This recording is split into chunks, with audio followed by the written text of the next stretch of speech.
ನಮಸ್ಕಾರ ಸ್ನೇಹಿತರೆ, ಈ ವಿಡಿಯೋದಲ್ಲಿ ಒಂದು ಸರಳವಾದ ಮುದ್ರೆಯ ಅಭ್ಯಾಸವನ್ನು ಅರ್ಥ ಮಾಡ್ಕೊಳ್ಳೋಣ. ಇದು ನಿಮ್ಮ ಬ್ಯಾಕ್ ಪೇನ್ ಏನಾದರೂ ಇತ್ತು ಅಥವಾ ಎನಿ ಸ್ಪೈನ್ ರಿಲೇಟೆಡ್ ಸಮಸ್ಯೆಗಳಿತ್ತು, ಕುತ್ತಿಗೆ ನೋವಿತ್ತು, ಸರ್ವೈಕಲ್ ಇತ್ತು, ಅದೆಲ್ಲದಕ್ಕೂ ಇದು ಸಹಾಯ ಮಾಡುತ್ತೆ. ಇದರ ಹೆಸರು ಮೇರುದಂಡ ಮುದ್ರೆ. ಮೇರುದಂಡ ಅಂತಂದ್ರೆ ನಮ್ಮ ಸ್ಪೈನು ಬ್ಯಾಕ್ ಬೋನ್. ಸೊ ಇದರಲ್ಲಿ ಏನ್ ಮಾಡ್ತೀವಿ ಅಂತಂದ್ರೆ, ನೀವು ಈ ತರ ಚೇರ್ ಮೇಲೆ ಕುತ್ಕೊಂಡು ಮಾಡಬಹುದು ಅಥವಾ ನೀವು ಸುಖಾಸನದಲ್ಲಿ ಕುತ್ಕೊಂಡು ಕೂಡ ಮಾಡಬಹುದು. ಇದನ್ನ ಮಾಡುವಾಗ, ಈ ಅಭ್ಯಾಸವನ್ನು ಮಾಡುವಾಗ ನಿಮ್ಮ ಉಸಿರಾಟ ದೀರ್ಘವಾಗಿರ್ಬೇಕಂದ್ರೆ ದೀರ್ಘವಾಗಿ ಉಸಿರನ್ನು ತಗೊಳ್ಳೋದು, ಸಮಾಧಾನವಾಗಿ ನಿಧಾನವಾಗಿ ಉಸಿರನ್ನು ಹೊರಗಡೆ ಹಾಕೋದು. ಈ ಮುದ್ರೆಯಲ್ಲಿ 3 ಸ್ಟೇಜಸ್ಗಳಿರುತ್ತೆ. ಮೊದಲನೆಯ ಸ್ಟೇಜಲ್ಲಿ ನಿಮ್ಮ ಕೈಯನ್ನು ಈ ರೀತಿ ಇಡೋದು. ಈ ಹೆಬ್ಬೆರಳನ್ನು ಓಪನ್ ಆಗಿಟ್ಟಿರ್ತೇವೆ, ಮಿಕ್ಕಿದ್ದೆಲ್ಲ ಬೆರಳುಗಳು ಕ್ಲೋಸ್ ಇರುತ್ತೆ. ಈ ಪೋಸ್ಚರಲ್ಲಿ ಈ ರೀತಿ ನಿಮ್ಮ ತೊಡೆ, ನಿಮ್ಮ ನೀ ಮೇಲೆ ಈ ತರ ಇಡೋದು. ಎರಡು ಹತ್ತಿರ ತಗೊಂಡು ಬಂದು ಈ ರೀತಿ ನೀವು ಇದನ್ನ ರೆಸ್ಟ್ ಮಾಡಿ ಕೂಡ ಈ ರೀತಿ ಇಡ್ಬೋದು. ಸೊ ಇದು ಫಸ್ಟ್ ಸ್ಟೇಜ್, ಮೊದಲನೆಯ ಸ್ಟೆಪ್. ಇದನ್ನ 1 ನಿಮಿಷ ಈ ರೀತಿ ಇಡೋದು.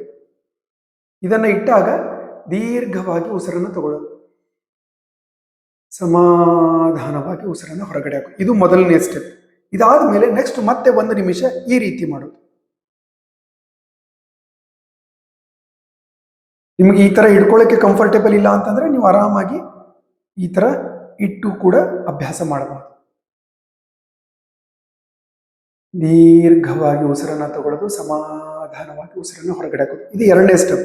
ಇನ್ನು 3ನೇದ್ದು ಈ ರೀತಿ ಇಡೋದು, ನೇರವಾಗಿ ಇಡೋದು. ಈ ರೀತಿ ನೀವು ರೆಸ್ಟ್ ಮಾಡಿ ಅಥವಾ ಈ ರೀತಿ ಹಿಡಿಬಹುದು. 1 ನಿಮಿಷದವರೆಗೂ ಈ ರೀತಿ ಹಿಡಿಯಕ್ಕಾಗಲ್ಲ ಅಂದ್ರೆ ನೀವು ರೆಸ್ಟ್ ಮಾಡಿ, ತೊಂದರೆ ಇಲ್ಲ. ಕಾಲ್ ಮೇಲೆ ನಿಧಾನಕ್ಕೆ. ಸೊ ಇದು ನಾನು ಹೇಳ್ದಂಗೆ ನಿಮ್ಮ ಸರ್ವೈಕಲ್ ಪೇನ್ ಇದ್ರೂ ಮಾಡಬಹುದು, ಲೋವರ್ ಬ್ಯಾಕ್ ಪೇನ್ ಇದ್ರೂ ಮಾಡಬಹುದು, any spine related, nerves related ಸಮಸ್ಯೆಗಳಿಗೆ ಈ ಸರಳವಾದ ಮುದ್ರೆ ಹೆಲ್ಪ್ ಮಾಡುತ್ತೆ.